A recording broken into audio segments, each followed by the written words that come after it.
ಇವರಿಬ್ರು ಈ ಕಿತ್ತಾಟ ನೋಡೋದಕ್ಕೆ ನಮ್ಮ ಮನೇಲಿ ಸಪ್ರೇಟ್ ಫ್ಯಾನ್ ಬೇಸೇ ಇದೆ. ಹಾಯ್ ಎಲ್ರಿಗೂ ನಮಸ್ಕಾರ, welcome to my mini vlog.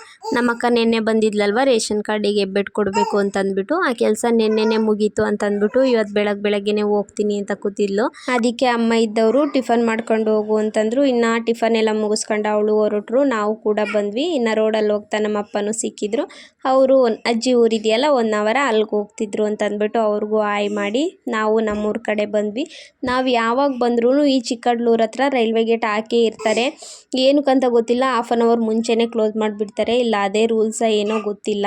ನಾವು ಒಂದು ನೈಟ್ ಎಲ್ಲ ಕಳೆದು ನಾವು ಮನೆಗೆ ಬಂದಿರೋ ಖುಷಿಗೆ ನೋಡಿ ಮೀನು ನಮ್ಮ ಮನೆ ಬೆಕ್ಕು ನಾವು ಓಡಿಸಾಡ್ತಿದ್ದಾಳೆ. ಏನೋ ಗೊತ್ತಿಲ್ಲ, ಅವರಿಬ್ರು ಜಗಳ ನೋಡೋದಕ್ಕೆ ಚೆನ್ನಾಗಿರುತ್ತೆ. ಎಲ್ಲೋದ್ರೂ ಅಲ್ಲಿ ಹೋಗ್ತಾರೆ, ಮನೆ 3 ಸುತ್ತ ಜಗಳಾಡ್ತಾರೆ ಇಬ್ರು. ಆದರೆ ಮಾತ್ರ ಕಿತ್ತಾಡೋದಿಲ್ಲ. ಇದೇ ಥರ ಓಡಿಸಾಡೋದು ಇದೇ ಮಾಡ್ಕೊಂಡು ಅವರಿಬ್ರು ಜೀವನನ ಎಂಜಾಯ್ ಮಾಡ್ತಿದ್ದಾರೆ. ಇನ್ನು ನಾವು ಇಷ್ಟು ದಿನ ಅಜ್ಜಿ ಊರಲ್ಲಿ ಇದ್ವಿ ಅಲ್ವಾ, ಯಾಕೋ ನನ್ನ ತಂಗಿಗೆ ನನ್ನ ಮಗಳನ್ನ ಬಿಟ್ಟಿರೋಕ್ಕಾಗ್ತಿಲ್ಲ ಅನಿಸುತ್ತೆ. ಅಲ್ಲೇ ಓಡ್ಕೊಂಡ್ ಬಂದ್ಬಿಟ್ಟವಳೆ. ಫೋನ್ ಮಾಡಿದ್ಲು, ಬಾ ನಾನು ಬರ್ತೀನಿ ಅಂತಂದ್ಬಿಟ್ಟು. ಆದರೆ ನಮ್ಗೆ ಹೋಗೋಕ್ಕಾಗಲಿಲ್ಲ. ಅಪ್ಪ ಹೋಗಿದ್ರಲ್ವ, ಅವ್ರ ಜೊತೆನೆ ಬಂದ್ಬಿಡು ಅಂತ ಹೇಳಿದ್ದು. ಅವಳು ಬಂದ್ಲು. ಇಲ್ಲಿ ನೋಡಿ ನಮ್ಮಮ್ಮ ನಮ್ಮಪ್ಪ ಎಷ್ಟು ಪ್ರೀತಿಯಿಂದ ಮಾತಾಡ್ತಿದ್ದಾರೆ ಅಂತ ನಗ್ನಗ್ತಾ.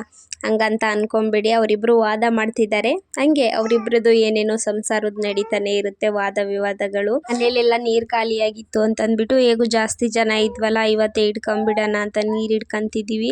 ನಮಗಂತೂ ನೀರು ಹಿಡಿಬೇಕಾದ್ರೆ ಏನೋ ಮನೇಲಿ ದೊಡ್ಡದಾಗಿ ಜಾತ್ರೆನೋ ಇಲ್ಲ ಏನೋ ಹಬ್ಬನೋ ಮಾಡ್ತಿರೋ ಫೀಲ್ ಆಗುತ್ತೆ. ಅಷ್ಟು ಫಾಸ್ಟಾಗಿ ನೀರು ಹಿಡ್ಕೊಬೇಕು. ದೊಡ್ಡ ಪೈಪು ಅಂದರೆ ಹೊಲಕ್ಕೆ ಹಾಕ್ತೀವಲ್ಲ ಆ ಪೈಪಲ್ಲಿ ಬರೋದು ನೀರು.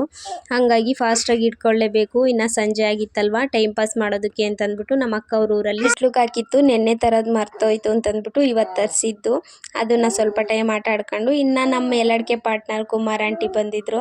ಅವ್ರ ಜೊತೆ ಕೂತ್ಕೊಂಡು ಎಲ್ಲಡಿಕೆ ಹಾಕೊಂಡು ವ್ಲಾಗ್ ಬಗ್ಗೆ ಮಾತಾಡ್ತಿದ್ವಿ. ಇನ್ನು ನಮ್ಮ ಅಮ್ಮ ಬೈತಾ ಇರ್ತಾರೆ, ಡೈಲಿ ಬೈತಾರೆ. ಫೋನ್ ಹಿಡ್ಕೊಂಡ ತಕ್ಷಣ ಬೈತಾರೆ, ಇದೇನೋ ಸ್ಟಾರ್ಟ್ ಮಾಡ್ಕೊಂಡಿದ್ಯಲ್ಲ ಅಂತಂದ್ಬಿಟ್ಟು. ಅದ್ರ ಬಗ್ಗೆ ಸ್ವಲ್ಪ ಟೈಮ್ ಮಾತಾಡ್ಕೊಂಡು ಇನ್ನು ನೈಟ್ ಆಯ್ತಲ್ವ, ಏನಾದರೂ ತಿನ್ಬೇಕು ಅನ್ನಿಸ್ತಿತ್ತು ಅಂತಂದ್ಬಿಟ್ಟು ಹೀರೆಕಾಯಿ ಕೊಟ್ಟಿದ್ರು ನಮ್ಮ ಮನೆಯವ್ರ ಅಜ್ಜಿ ಮನೇಲಿ. ಅದಕ್ಕೆ ಹೀರೆಕಾಯಿ ಬಜ್ಜಿ ಮಾಡಿಕೊಟ್ಟೆ ಎಲ್ರಿಗೂ. ಚೆನ್ನಾಗಿತ್ತು. ನಮ್ಮ ಮನೆಯವರು ಎಷ್ಟೇ ತಿಂದರೂ ನನ್ನ ಆಡ್ಕೊಳ್ಳೋದಂತೂ ತಪ್ಪಲ್ಲ. ನಾನು ಮಾಡ್ಕೊಟ್ಟಂಗೆ ತಿಂದು ಖಾಲಿ ಮಾಡ್ತಾನೆ ಇದ್ದಾರೆ.